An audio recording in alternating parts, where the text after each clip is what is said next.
Hallo Freunde der Mineralogie, hallo Achatliebhaber und leidenschaftliche Steinsammler. Ich präsentiere Ihnen hier ein Video aus der Reihe Die Mineralien der Saar-Naher Senke. Das folgende Video beschäftigt sich mit den schönen Funden im Raum Baumholder und Birkenfeld. Wir kommen nach Baumholder und der Stein gehört Raphael. Den hat er geschenkt gekriegt vom Kollegen, der mit Sammeln war, da war er auch noch sehr klein. Und ich brauche jetzt nicht groß fragen, was erkennt ihr darin.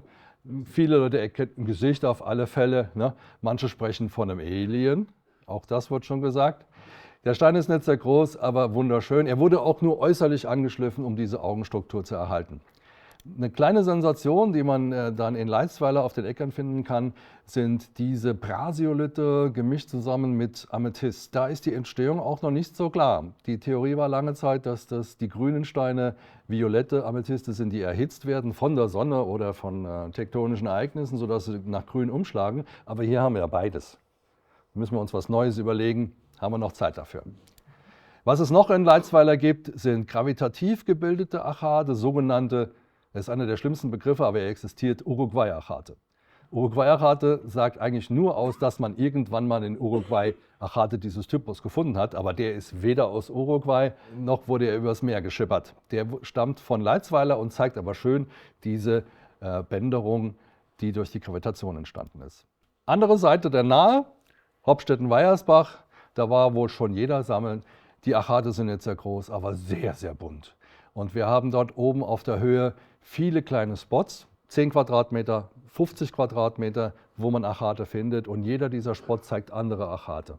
Einer der beliebtesten Achate sind diese, ja, eigentlich ist es kein Achat, weil es ist ein Chalcedon. Manche sprechen auch von Wolkenachat, wenn man sie anschneidet. Und die haben den Namen Hirnis verpasst bekommen. Ich finde das so furchtbar, weil das eigentlich eher so eine böse Assoziation ist. Man kann auch von Blumen, von Rosen, von Lippen sprechen, wie auch immer. Aber sie haben schon die Fantasie herausgefordert. Hier sehen wir am Rand diese Wolkenachatbildung, was typisch ist für Hopstetten.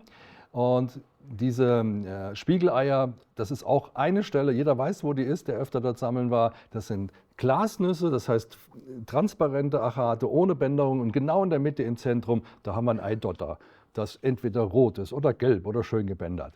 Was noch typisch ist für Hopstetten, sind die gelben Achate. Und gelb, jemand hat schon die richtige Regung gezeigt hier, das entflammt auch mein Herz. Diese gelben Achate finde ich einfach fantastisch. Nur was Ähnliches gibt es vielleicht noch in Kentucky, aber ansonsten die schönsten gelben Achate sind von Hopstetten. Gelb in der Zitrusnote, so wie hier, kommt vom Breitzelster Hof. Auch dort an der Seite der Straße finden sich Felder und wenn man Glück hat, findet man wirklich fantastisch gefärbte Achate. Ein bekannteres Gebiet ist Berschweiler. Dort wurde beim Straßenbau oder am Friedhof oder am Sportplatz kann man Achate sammeln. Allerdings ist es sehr schwierig, von dem Besitzer der Ackerflächen eine Erlaubnis zu bekommen, diese zu betreten. Also es ist so ein bisschen knifflig. Aber bei Bauarbeiten findet man in der Regel sehr, sehr schöne Steine. Membrantrümmerachat, kurz erklärt, wir haben eine Mandel, wo sich ein Mineral bildet und es zu einer Ablösung kommt, während die Mandel noch nicht gefüllt ist von Achat. Es rollt sich durch Trocknungsprozesse oder wie auch immer, schält es sich von der Wand ab, stürzt in die Mandel, bleibt dort liegen und später bildet sich Achat und der schließt diese Membrantrümmer dann ein. Für unsere Region gibt es Gebiete, wo das häufig ist. Weltweit kenne ich keinen anderen. Also Membrantrümmer scheinen für unsere Region ganz typisch zu sein. Was nicht typisch ist, ist jetzt ein Achat wie dieser. Das ist ein typischer Achat vom Zollhaus, aber den könnte man auch in Schottland verorten. Die sind sich also durchaus ähnlich. Weitere tolle Fundstelle, auch wieder ein Windradbau. Jetzt könnte man meinen, bei jedem Windradbau gibt es Achat, aber so ist es leider nicht. Auch hier bei diesem Windradbau, es waren 150 Meter hohe Windräder mit 4 Fundamenten jeweils pro Rad, wurde nur in einem dieser Fundamente wurden tolle Achate gefunden. Die waren aber wirklich sensationell. Ich zeige jetzt nur 2 aufgrund der Kürze der Zeit. Der ist 160, das ist so ein Teil mit fantastischen Farben, tiefe Bänderung, der wegelt auch und dieser hier wegelt noch viel mehr. Blau, feine Bänderung, keine Risse mehr drin, einwandfreies Material. Fundort, den wenige Leute kennen und den wenige Leute besuchen, sind die Zinkweiler Höfe.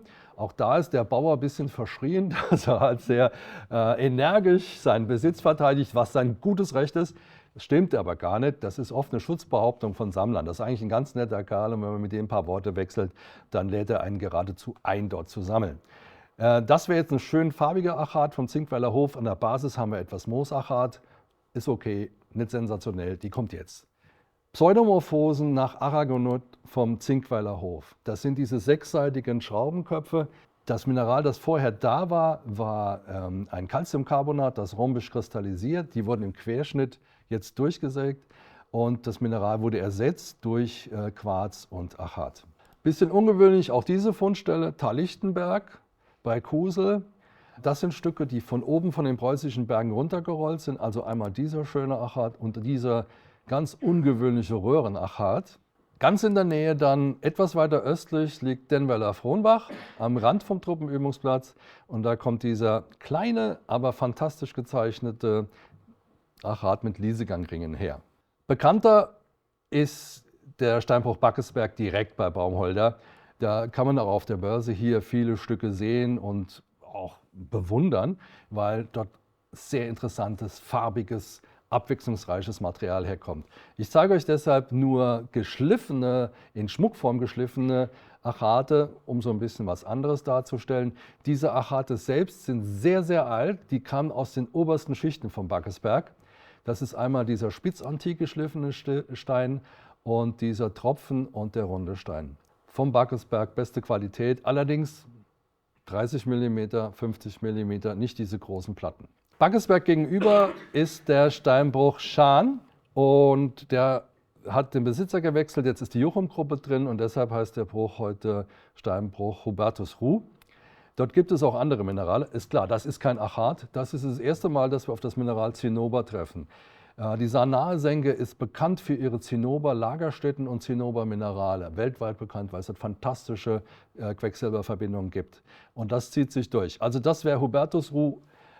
Zinnober gibt es dort. Wir finden seltene Silikate wie den Heulandit, den Mordenit. Heulandit ist hier in dem Fall orange, Mordenit sind diese schwarzen Kugeln.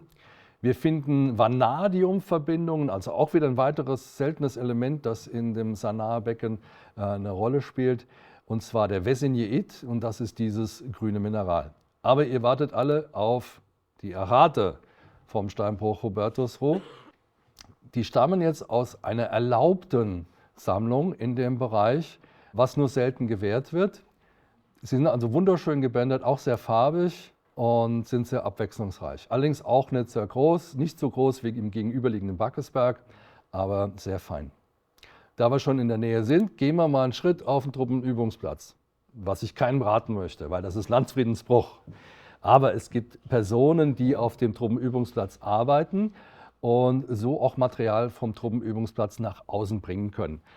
Als Beispiel habe ich hier Ehlenbach gewählt. Das ist eine Wüstung, also eine zerstörte Siedlung im Bereich des Truppenübungsplatzes. Und dort wurde eine große Grube ausgehoben, um Munition einzubringen, die dann entsorgt wurde in dieser Grube. Grube wurde zugedeckt, Fundstelle erloschen. Und das wäre ein Stück von Ehlenbach und hier ein weiteres Stück vom gleichen Fundort. Etwas weiter im Raum Birkenfeld ist die bekannteste Fundstelle der Steinbruch Dienstweiler. Steinbruch Dienstweiler hat Drusen von 2 Meter Größe produziert. Enorm groß. Allerdings waren die Größen nicht die schönsten. Interessant sind auch die kleinen Minerale. Hier sehen wir jetzt Quarzkristalle, in denen Hämatit eingeschlossen ist. Oder hier haben wir Quarzzapfen, die im Innern von einer großen Druse waren, mit feinen Goethitnadeln. Wir haben Kontakt gekriegt über mehrere Kontakte mit der Basalt AG. Das ist die Firma, die das Ganze betreibt. Und die haben sich dann erbeten, aus diesem Achatpärchen ihre Weihnachtskarte zu machen, weil das so ein schönes Herz ist. Also der stammt auch vom Steinbruch Dienstweiler, ist aber für Dienstweiler unglaublich klein. Fahren wir ein bisschen weiter, Berchlangenbach, auch dort gibt es Achate, aber es gibt auch das Mineral Schabasit. Der Schabasit-Kristall hier hat etwa 10 mm, deshalb findet er hier seinen Platz. Ein weiteres, denke ich, unbekannter Steinbruch liegt am Sironaweg bei Heimbach, direkt an der Nahe. Wirklich ganz gemütliches Plätzchen, kommt nie jemand vorbei.